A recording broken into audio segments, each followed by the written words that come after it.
today's lesson, we're going to be looking at graphing functions using transformations. If you recall from our previous lecture, we were looking at our library of functions, which included all of our parent functions. The technique of using transformation allows us to use those parent functions and just take the graphs and move them in certain ways in order to get the final picture without having to make a table of values. There are three different types of transformations that we can apply. We have shifts, which will include both horizontal and vertical shifts. So that's just taking our graph and moving it from side to side or up and down. There are reflections, and reflections will take our graph and either flip it up and down or from left to right. And then we have stretches and compressions.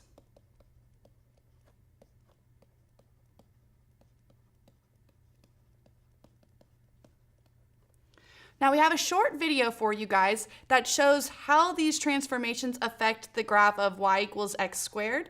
And after we're done viewing that film, what we'll do is we'll break down all of the transformations individually and talk about how to identify them and then also how to apply those transformations. Using the program GeoGebra, we can see how different transformations to our function affect the graph and what it looks like visually. So we're looking at our parent function y equals x squared, and you can see here all of the different variables that we can change their value and how it's going to affect our graph. The way we have our values set now, we've got k is equal to 0, h is 0, a is 1, c is 1. So my function that I'm actually graphing is y equals, here's 1, this is 0, x squared, which is the graph that we have shown right here. What we want to investigate next is how does the change of the value k change our graph. As I move my slider here and I change the value of k, look how your graph changes. As k increases, here's k equals 3, my graph shifted up. Now if I make k negative, look how your graph is deviating from that dashed line representing our parent function. It's going down.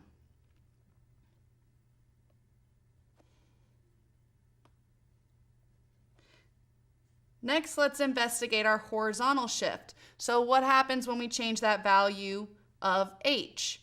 Now, we're going to start by making h a positive number. So this looks like y equals x plus 1 squared. In order to get a plus 1 here, what did h have to be? Well, if it's x minus h, that plus 1 came from subtracting something, so we had to subtract a negative 1. So what we're actually seeing is what happens when our h is negative 1. Negative 1 moved my graph to the left. So looking at the resulting function, we had x plus 1 squared. When we have a negative number, what direction is my function moving? It's moving to the left. But when I have a positive number, when I plug in a positive number for x, we get y equals x minus 1 squared. So this is where h is equal to negative 1, and this is where h is equal to positive 1. When we plug it into that form, our signs are changing because of the original minus sign. So when we have an h value that is positive, resulting in a minus sign in our function, notice. But when h is positive, that's when our graph is moving to the right.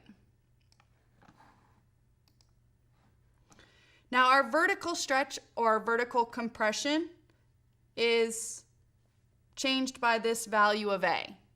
Now we're going to look at values of a that are decimals and that are whole numbers. Now as I move this slider, the first value that comes up is 1.5. I think we can get to 0.52. So notice we started at 1, that was our parent function. When I make it smaller than 1, what happened to your graph? Your graph got wider. If I make it larger than 1, what's happening to my graph? My graph is actually getting narrower.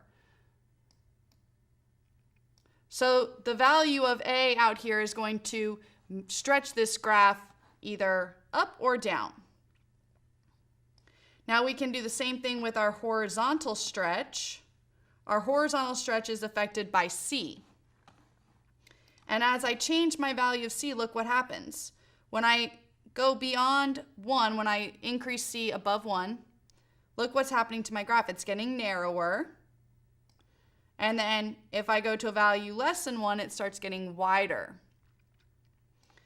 Now with A and C, we can also experience multiplying by negatives. What happens when I multiply by that negative? Look where that graph ended up. It flipped over the x-axis.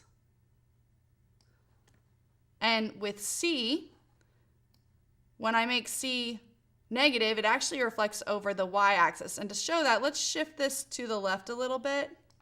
And also, shift it to the right.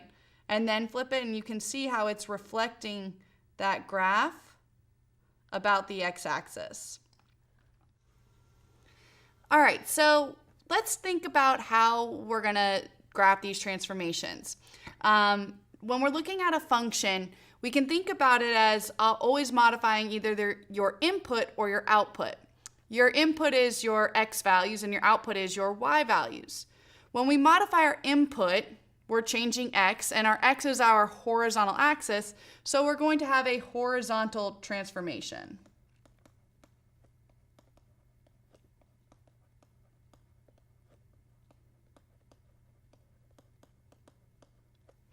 And when we're modifying our output, we're changing y, which is our vertical axis, so it's a vertical transformation.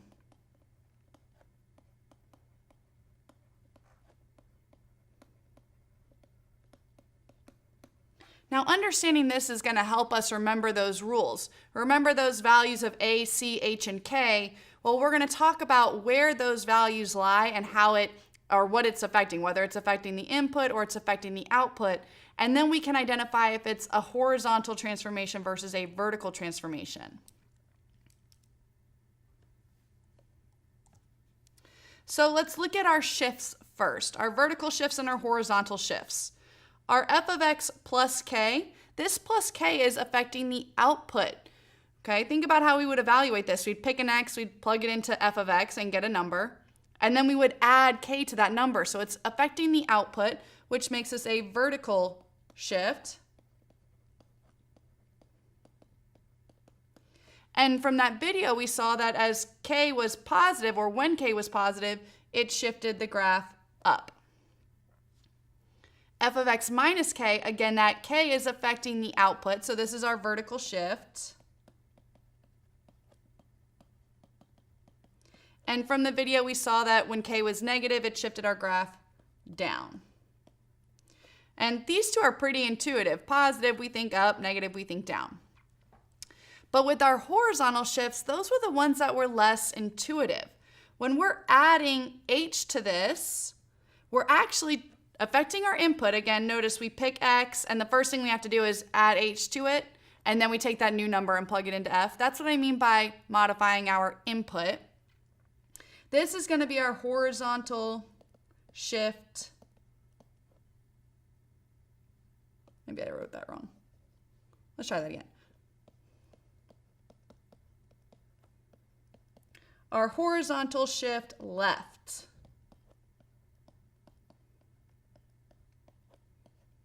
And the reason why it's a horizontal shift left is that if you think about plugging in x equals -1 to that parent function, that y equals x minus h squared, when I plug a -1 into that h, that's how I get the y equals x plus 1 squared.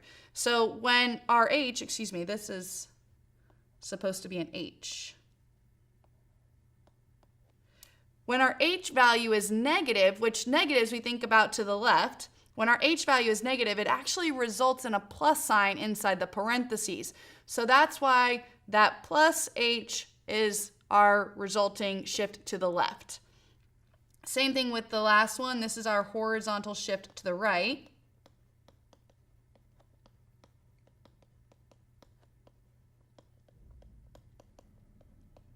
And again, if we think about a positive value of h, which positives are to the right, when we plug that into that parent function, that x minus h, we get that x minus positive 1, and it stays minus. It stays that negative sign. So that's why the minus sign is to the right and the plus sign is to the left. So to graph a function using transformations, the first thing you want to do is identify what is your parent function. So if I've got f of x equals the absolute value of x plus 2, going back to our library of functions, which is our parent function for this? Our parent function is y equals the absolute value of x. Our transformation is defined by this plus 2. Does that plus 2 modify our input or our output?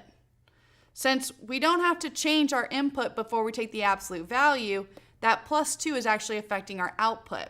And that plus 2 shifts it up. And it's going to shift the graph up 2 units. So when we graph, we're going to start by plotting our parent function, y equals the absolute value of x. When we graphed this during our lesson on the library of functions, we talked about landmark points, the 5 points that we're always going to graph for our parent functions. For absolute value, it's negative 2, 2, negative 1, 1, 0, 0, 1, 1, and 2, 2. And since this isn't actually the graph of my function, I'm going to just draw it with a dashed line so that it's not misinterpreted as our answer. And then our transformation just tells us to shift up 2. So I'm going to take all of these points and just shift them up 2 units. So there's my new point. This one is going to shift up 2 units to there, up 2 units to there, up 2,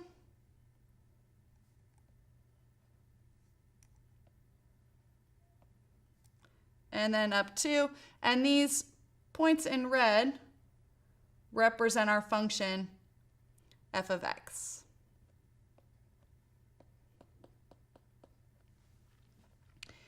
Now, there is another technique for graphing a transformation. Rather than physically moving all of your points, you can just keep track of how the ordered pairs change. So our original ordered pairs for our y equals the absolute value of x was negative 2, 2, negative 1, 1, 0, 0. Can you guys see that? I'll scoot over a little bit. Wrong way. 1, 1, and 2, 2. If we're applying a vertical shift up 2, that's going to change our y values, and it's going to increase them by 2. So my new points are going to become negative 2. My x's stayed the same, but now I'm going to increase my y value by 2. 2 plus 2 is 4. Again, my x value stays the same. 1 plus 2 is 3. My x value stays the same. 0 plus 2 is 2. X value stays the same. 1 plus 2 is 3. And 2, 4. Again, notice what we did. We took that x value, or the y value, excuse me, and we added 2.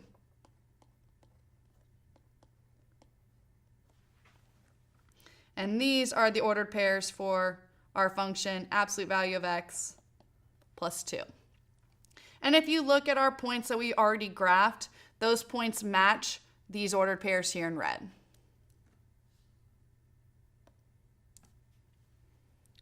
Okay, let's try another one. F of x equals the quantity x minus 2 squared. So our parent function we recognize as y equals x squared. And if it's unclear how to identify your parent function, looking at f of x, try to erase every other number that's been added. So this negative 2 has been added. And when I ignore this negative 2 inside the parentheses, can you guys see what I'm talking about? Where's my cursor? Ah, there we go. If you were to ignore this negative 2 here, you would be left with just x squared. So our parent function is y equals x squared. And now we want to think about what's this minus 2 doing? Well, the minus 2 is affecting my input.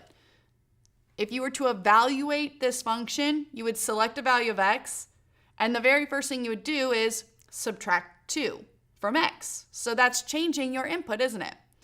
Once you've changed your input, then you square it. So since we're modifying our input, we know that this is going to be something horizontal. Since we are subtracting a constant, that's a horizontal shift. And if we just memorize the rules even, the minus 2 is going to be a shift to the right.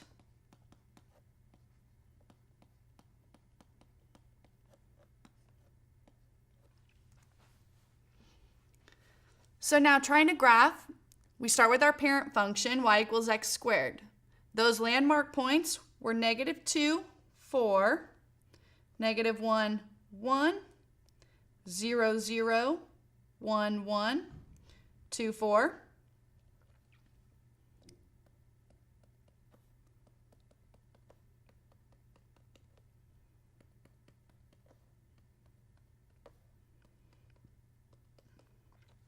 And that gives us our parent function.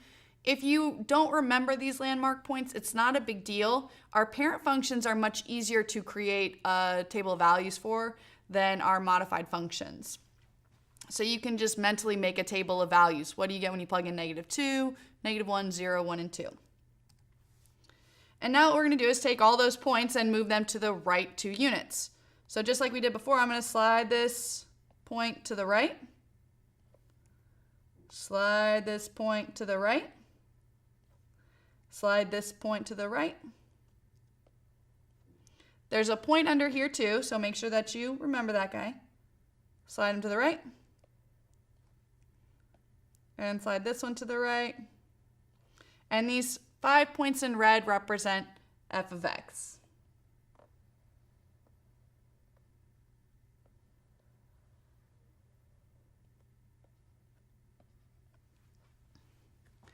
Now, going back to that idea of the x minus h, what is our value of h in this function? Our value of h is actually 2, positive 2, and that's why we maintain that minus sign. If I'm subtracting a positive, it's just minus. When you're subtracting a negative, that's when we would get the plus sign on the inside. So my h is 2, which means that we're going to add 2 to every x value.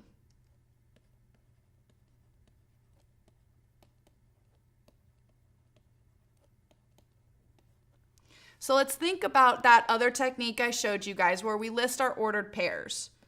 We have -2, 4, -1, 1, 0, 0, 1, 1, and 2, 4. And if I think about taking my x values and adding 2 to them, what does that result in? -2 plus 2 is 0, and we're not changing our y. -1 plus 2 is 1. We're not changing our y. 0 plus 2 is 2.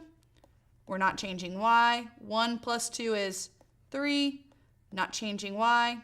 2 plus 2 is 4. And we're not changing y. What we've done here is we've added 2 to each of our x values because that is the value of h. And we can see those points in our graph in red as it is. I don't really have a preference with how you choose to graph using transformations. If you like just physically moving the points, that's wonderful. If you like the ordered pairs, sometimes that's a little bit easier and requires less graphing. We always have the fallback of making a table of values, but be very careful. When we're graphing using a table of values, we select x values, find their y values, and plot their points. If we're unsure of what the graph looks like, we might only graph part of the function, and then it may not look correct. So remembering what the graph is supposed to look like and thinking back to our library of functions. If it's a quadratic, it's going to look like our parabola. Our square root is that half parabola on its side. As long as you know what the graph is supposed to look like, then if your table of values doesn't yield that, then just keep adding more points to your table of values until you get a graph that looks like what it's supposed to look like. All right, so now let's look at another one, and we can see in this example that we've got a number inside the parentheses and outside the parentheses. So we're going to actually have two different types of transformations. Our parent function is y equals x cubed.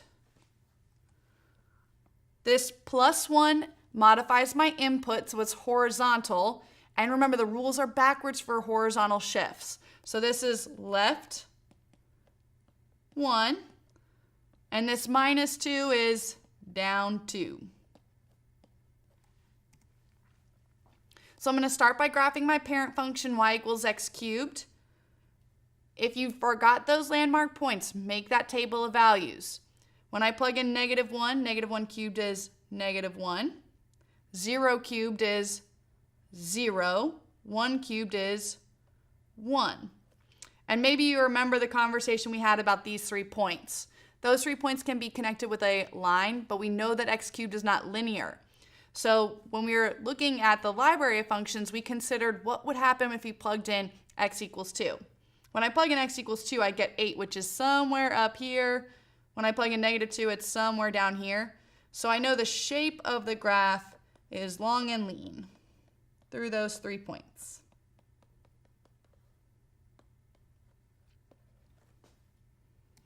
And now I'm going to take all of those points, those 3 points, I'm going to shift them all to the left 1 and down 2. So starting over here, I'm going to go left 1, down 2. My next point, 0, 0. If I go to the left 1 and down 2, here's my new point. And my third point, left 1, down 2 is here. And then I'm connecting those points with the same shape, that long and lean shape.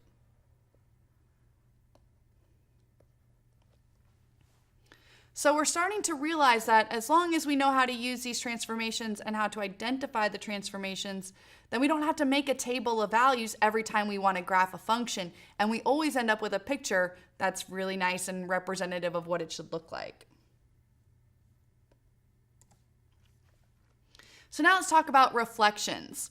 Reflections occur when we've got negatives introduced into the function, when we're multiplying by a negative.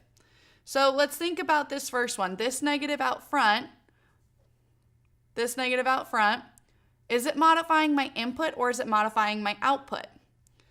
If we were to evaluate this, we would select x and plug it into my function. And then once we get that number, we multiply by that -1. So that -1 out front is actually modifying my output. Modifying the output is a vertical transformation. Now, when we think about a vertical reflection, our first instinct is to say reflect about the y-axis because that's our vertical axis. But I want you to take your hand, okay, you can see mine. If I were to reflect this vertically, how would I move it? Well, vertically is up and down. So if I'm reflecting vertically, I'm reflecting this way. Okay, which axis would I be reflecting over if I'm reflecting vertically? And that is my x-axis.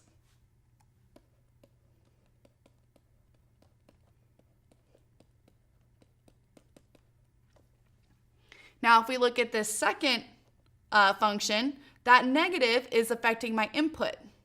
I choose an x. Before I plug it in, I've got to multiply it by -1. So it's going to be a horizontal reflection. Now, go through that same exercise. If I reflect horizontally, that's to the left and to the right. So I'm reflecting this way. What axis am I reflecting over when I reflect to the left and the right? That's my y-axis.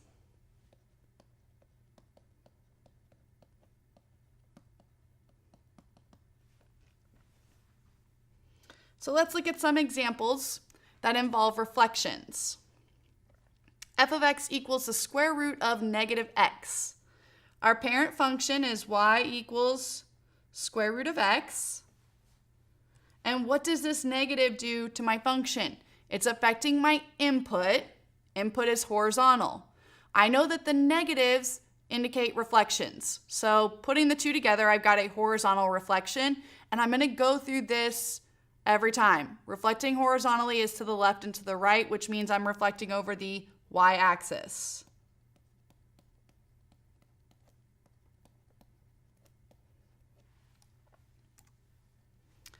So we graph our parent function, y equals the square root of x. The square root of 0 is 0. The square root of 1 is 1. And then remember we jumped to 4. The square root of 4 is 2. And that gave us that half parabola on its side. If at any point you're struggling with where we're getting these ordered pairs, look back in your notes to the library of functions, which I'll take this opportunity to just remind you guys that if you are not taking notes right now, you probably need to go back to the beginning, get some paper and a pencil, and start taking some notes. It will help you, I promise.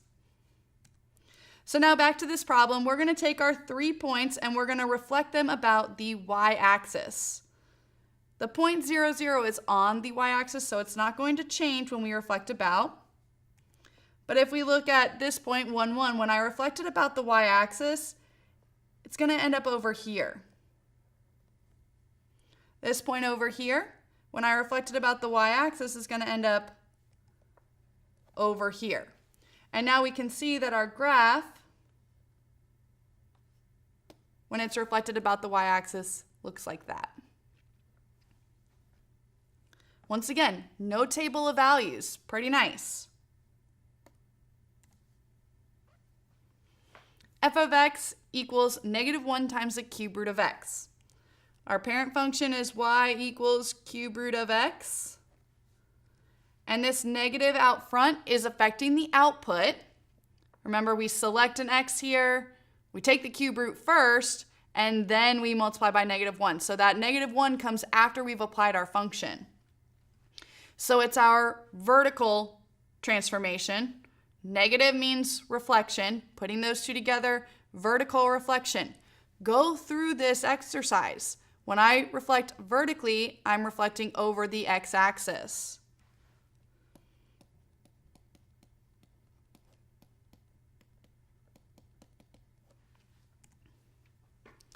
So I'm going to start graphing my parent function, y equals the cube root of x. The cube root of 0 is 0. The cube root of 1 is 1.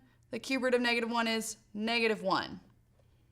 So we have those same 3 points. Remember that we have an x cubed, but we know the two graphs look different. Okay? If you can't remember the shape, get another point. What's the next value that I want to take the cube root of? I want to take the cube root of 8. So an x value of 8 is all the way over here and beyond the screen, and it's going to be at 2. So we think about a point maybe over here, and then over here, if we plug in -8, we're going to get -2, so it's somewhere down here. So we're trying to connect this point over here with this one over here, and we got to go through those points. So this one's our shorter and wider of the two.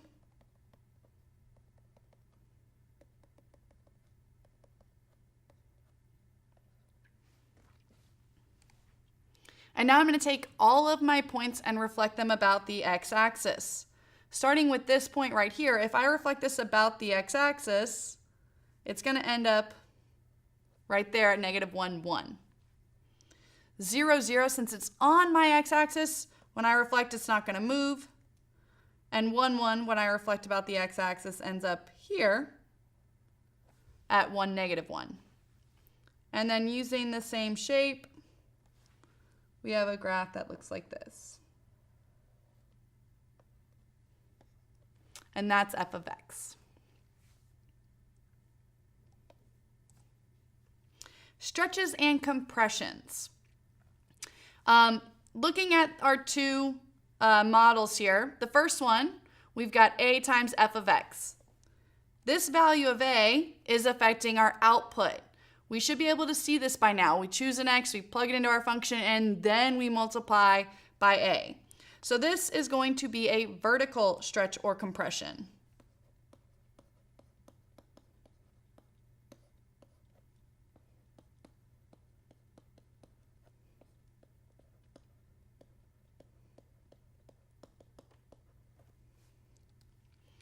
Down here, f of c times x, that c is now modifying our input, which is pretty clear to see. We have to multiply x by c first.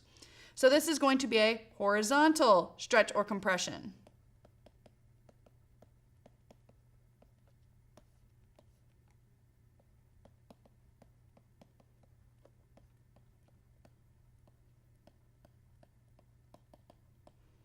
Now, some textbooks go into distinguishing between a stretch or a compression for both vertical and horizontal.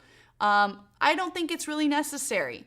What's important to know is that either we are affecting it as a vertical stretch or compression or a horizontal stretch or compression. So that's why I put the emphasis on either vertical or horizontal and not stretch or compression. If you try to remember all the rules for vertical stretch, vertical compression, horizontal stretch, horizontal compression, it's going to get very overwhelming because we still have all of the other transformations we need to remember the rules for. Now, when we're finding our vertical and horizontal stretches, the reason why we just pay attention to vertical versus horizontal is that regardless of whether it is a vertical stretch or a vertical compression, we get our new ordered pairs the exact same way. For a vertical stretch or compression, you are going to multiply the y values by a.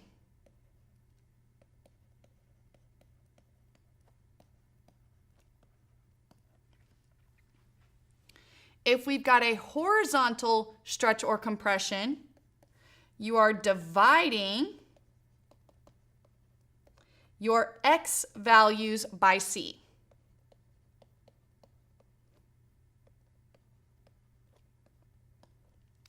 So again, that a is going to come from that coefficient out front, and you're going to take all the y values in your ordered pairs, you're going to multiply them by that number a.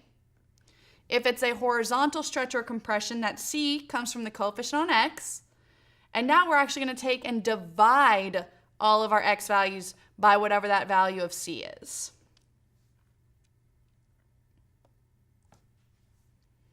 Okay, so I'm going to show you the next two examples in a row to show you how similar they are. This first one is f of x equals 1/2 x squared. Now, if you look at the next slide, we have a very similar function, but notice the presence of those parentheses. What does that parentheses indicate? We're taking 1/2 times x and squaring that entire quantity. So where the 1/2 is changes. Remember your order of operations, we always perform parentheses or simplify parentheses before exponents. So for this one, we've got x squared first, and in this one, we've got 1/2 x first. So using this first one, our parent function is y equals x squared. This 1/2, does it affect my input or my output? Again, using the order of operations, if I choose an x, the first thing I have to do is square it. I have to perform my exponent first, and then I multiply by the 1/2.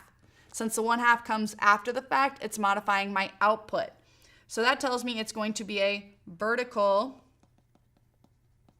stretch or compression by 1/2, which tells me that I'm going to take my y values and I'm going to multiply them by 1/2.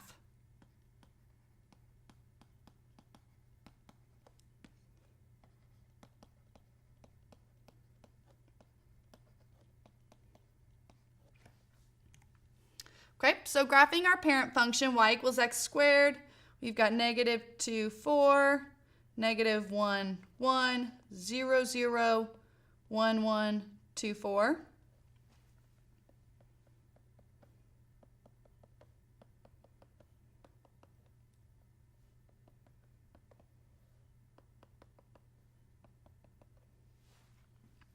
Okay, so now we want to take all the y values of our ordered pairs and multiply them by 1/2. I think that this is easiest to do if we actually keep track of them in a list. So I'm going to restate all my ordered pairs. We've got -2, 4, -1, 1, 0, 0, 1, 1, 2, 4. And now I'm going to take just my y values, right? Just the y values, and multiply them by 1/2. So what do I get? I get -2 because my x's don't change. 4 times 1/2 is 2. -1 doesn't change. 1 times 1/2 is 1/2. My x value doesn't change. 0 times 1/2 is still 0. My x value does not change. 1 times 1/2 is 1/2. x value doesn't change. 4 times 1/2 is 2. So now I have all of my ordered pairs for my new function. So if I graph -2, 2, that's right here. -1, 1/2 is approximately right there. 0, 0, 1, 1/2 is approximately right there. And 2, 2 is right there. And here is f of x equals 1/2 times x squared. Again, to get our new points, we took just our y values and we multiplied y by 1/2.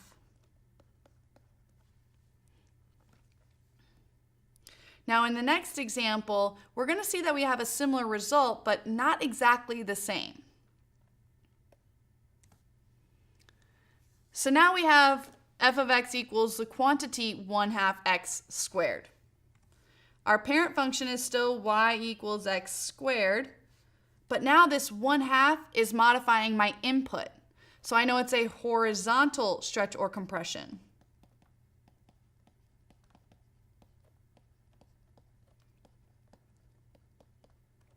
Since it's a horizontal stretch or compression, I'm dividing my x values by this 1/2.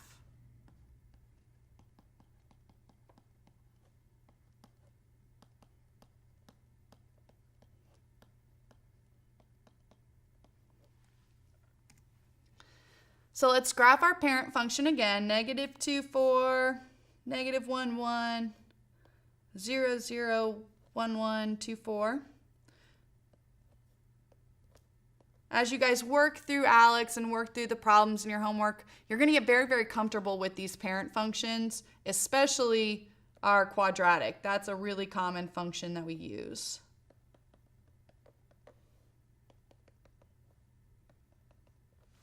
All right, so there's my parent function. And just like I did in the previous example, I'm going to start by listing out those ordered pairs so I can see the change in just the ordered pairs rather than trying to do it on the graph. So my parent function had ordered pairs -2, 4, -1, 1, 0, 0, 1, 1, and 2, 4. And since it's a horizontal stretch or compression, we're modifying our x values. So here's where our rules of fractions come in. We're going to see if we can do this. What is -2 divided by 1/2? I'm going to write this up here just to show you guys real quick. -2 divided by 1/2. Hopefully you remember, in order to divide two fractions, you keep the first one, change from division to multiplication, and then flip the second one.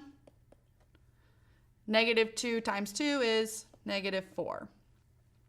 So this is actually -4. My y values are not changing now, just my x's. -1 divided by 1/2 is -2. My y values don't change. 0 divided by 1/2 is still 0. My y value doesn't change. 1 divided by 1/2 is +2. My y value doesn't change. 2 divided by 1/2 is +4. My y value doesn't change. So to get this new list, we were dividing our x's by 1/2. And now I can plot these ordered pairs on my graph. -4, 4, -2, 1, 0, 0, 2, 1, and 4, 4.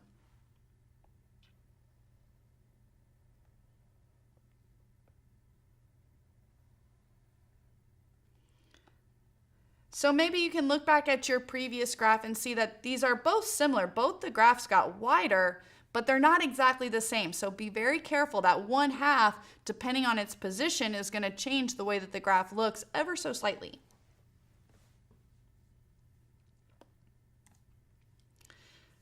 So we've seen all of the transformations individually. We've seen shifts. Okay, we identify shifts by adding or subtracting a constant.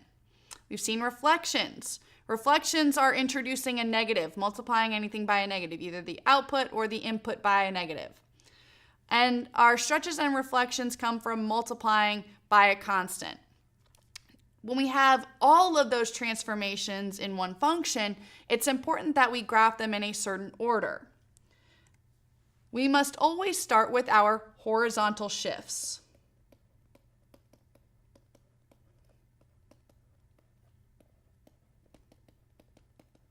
And we're always going to end with our vertical shifts.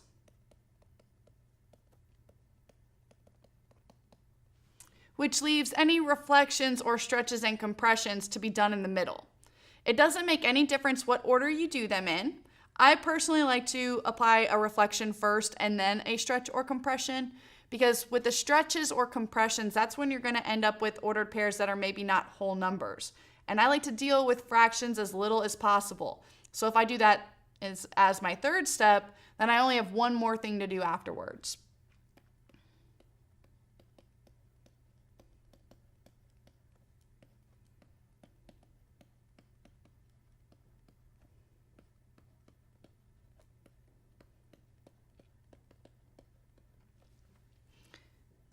What's very important to remember, guys, we always start with our horizontal shifts. We always end with our vertical shifts. Again, anything that happens in between is not going to change the way that the output looks. But you do need to make sure that if you've got all three, that you start with your horizontal shifts and end with your vertical shifts. You might find that in certain examples, the order doesn't matter. If you recall one of our very first examples, we had a horizontal shift and a vertical shift. Well, if you apply both of those in either order, you end up with the same graph. But it doesn't always work that way. So sometimes the order does matter. And rather than trying to figure out when the order matters, when the order doesn't matter, if we just always graph our transformations according to this order, horizontal shifts, stretches, reflections, and then vertical shifts, you're going to end up with the correct graph. All right, so our function here, we've got f of x equals 3 times the quantity negative x minus 1 squared plus 1. Our parent function, y equals x squared. Quadratics are popular. We have an entire lesson on quadratic functions next, so we're going to be working with them quite a bit. Now, let's identify our transformations. Since I have to graph my transformations in a certain order, I'm going to list them in that same order. The first thing I have to graph is my horizontal shift. This minus 1 indicates my horizontal shift, and that's going to be a shift to the right.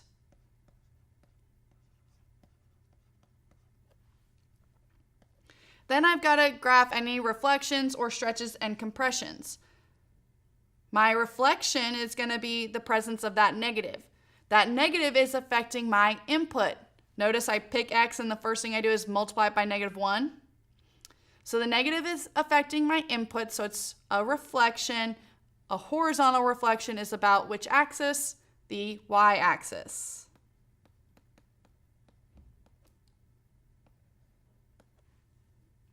My stretch comes from that 3 out front. That 3 is modifying the output. I select x, I do some stuff to it, then I square it. Once I've squared it, I get an output. And that's when I multiply it by 3. So I'm modifying my output. So it's a vertical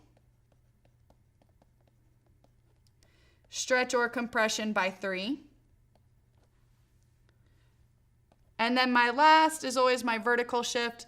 And those are pretty intuitive. That plus 1 moves it up 1.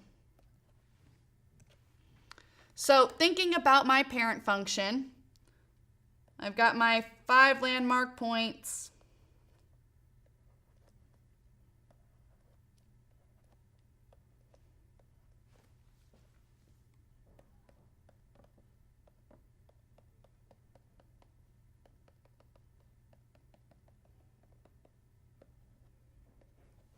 And I'm going to apply all of these transformations to these 5 points. Now, give me a second. I'm going to see what the next slide looks like. Okay. So what I'm going to do here is I'm going to show you graphically how to do it. And then I'm also going to show you how we could get those same points by using our ordered pairs. So the first thing I want to do is take all my points and move them to the right one. So if I move them all to the right one, let's keep doing this. I'm going to move all of these points to the right one.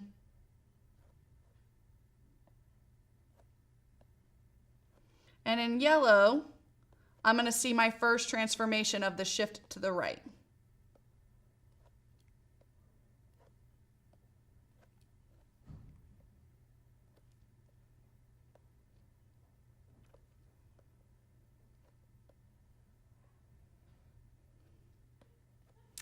Okay, so there's my shift to the right. Now I need to reflect about the y-axis, and I can probably do this on the same graph. So I'm going to pick a different color, but I'm going to reflect all of these points about the y-axis. So starting from the left and moving to the right, this first yellow point, I'm reflecting the last graph I drew. If I reflect this about the y-axis, it ends up over here. Let's go blue. You guys see that okay?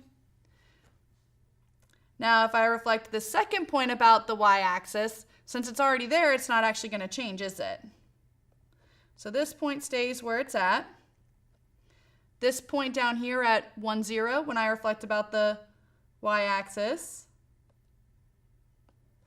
ends up right here.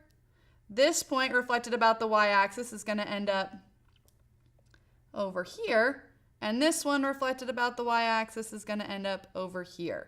And I can show you those arrows that we're using.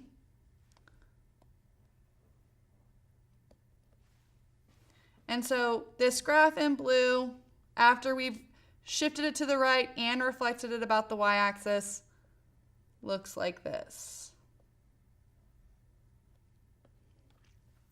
Okay, so we're halfway done. We still have to add our vertical stretch and our shift up 1. I'm going to do that on the next slide though. So we can see here we've got our 5 points that we had after our our horizontal reflection, our reflection over the y-axis. So let's go through and let's name these points. This point right here is -3, 4. This point is -2, 1, 0, or sorry, -1, 0. This is 0, 1. And this is 1, 4. Our vertical stretch by 3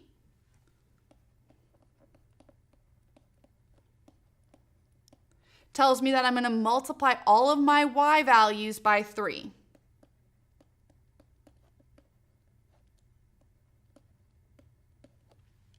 So look at this first ordered pair. We've got -3, 4. If I multiply my y value by 3, it's going to go up to 12. So I'm at -3 up here at 12. Let's go yellow here. Here we've got -2, 1. My y value is 1. When I multiply that by 3, we get -2, 3. -1, 0. 0 times 3 is still 0, so that point's not actually going to move. 0, 1. If I multiply this 1 by 3, we get 0, 3. And 1, 4, again, multiplying 4 by 3, we get 12. So we have that point, 112. So now this new graph in yellow is just representing what the graph would look like after our shift to the right, our reflection about the y, and our vertical stretch. And we had one more transformation. We had to shift all of our points up 1. So I'm going to do that in red as our final answer, taking all of my points and just shifting them up 1 unit. I get the final answer of my graph in red.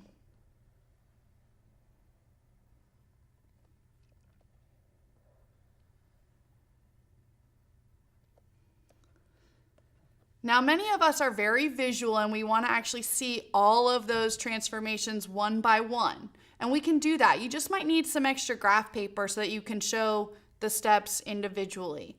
If you try to put them all on one graph, you might run into an issue where your graph gets too crowded. And if you like doing this, just like I'm using on the screen, I'm using different colors, I would encourage you to do that.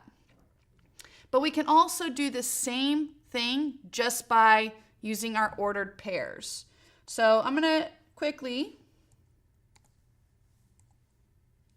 here I have it. We're going to manipulate the ordered pairs. So remember that our parent function was y equals x squared. Don't really need the parentheses, but they're there. Our transformations. Our first transformation is going to be our shift to the right.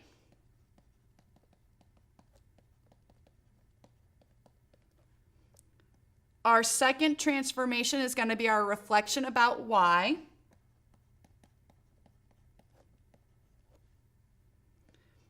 Our third transformation is our vertical stretch or compression by 3. And our fourth, let me see how I can get out of the way so you can see this. That's not going to work. Let's go this way. Hopefully I don't get cut off.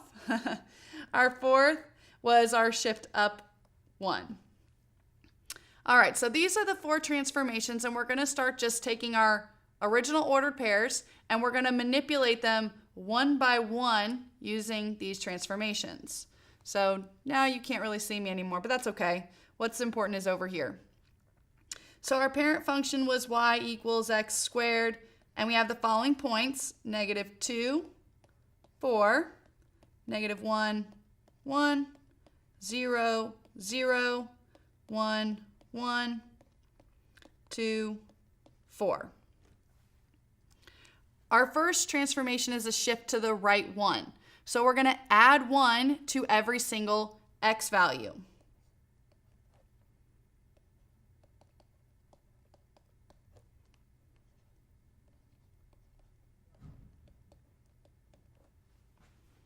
So what do these points become then? We have -1, 4, 0, 1, 1, 0, 2, 1, and 3, 4. Notice I'm only modifying my x values here. Now my second is a reflection about the y-axis. That's again our horizontal reflection, and what we're actually doing is multiplying our x values by -1.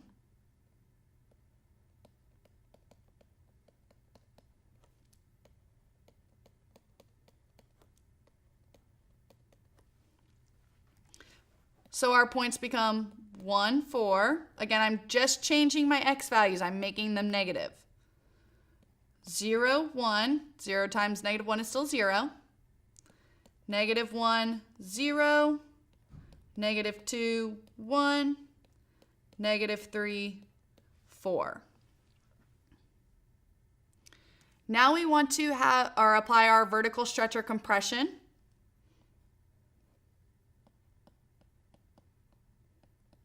And we're going to multiply our y values by 3.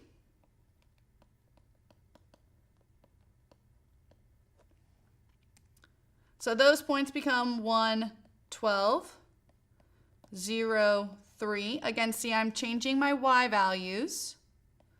-1, 0, -2, 3, -3, 12. And then our last transformation, I'm going to try not to cut it off, is to shift them up 1, which is going to add 1 to our y values.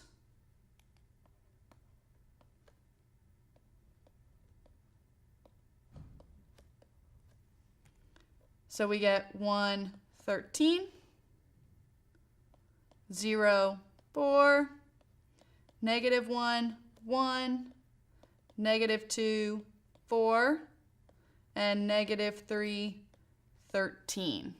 I know I got cut off just a little bit. That last point is -3, 13. Now, if you look at your previous graph and you look at your final answer, you should have these 5 points graphed. Okay, so this is just one more technique, and I'll show you again real quick. From the first set to the second set, that was our horizontal shift, so we're adding 1 to x. From our second to our third, we were reflecting about the y-axis, so we were, again, just modifying our x values, multiplying them by -1. And then we had our vertical stretch or compression, so we're changing now our y values, multiplying our y values by 3. And our last was our vertical shift up. So again, we're just modifying our y values in this last step. We're adding 1 to those. So you can compare these last ordered pairs to our graph, and really you can decide what method works best for you as far as graphing. We've seen now using the graph and just moving the points, using our ordered pairs and manipulating the ordered pairs to figure out what the final answer should be. And again, like I mentioned previously, you guys can still use a table of values, but just be very careful. Make sure that you know exactly what the graph is supposed to look like, so that if you need to continue adding more points to your table of values to get the right picture, that you do so. In our next lesson, we're going to look just at the quadratic functions, and we're going to see some similarities between how we use quadratic functions and one of the forms for the quadratic functions, and how it relates to the transformations we just saw today. So we'll see you guys next time. Have a wonderful day.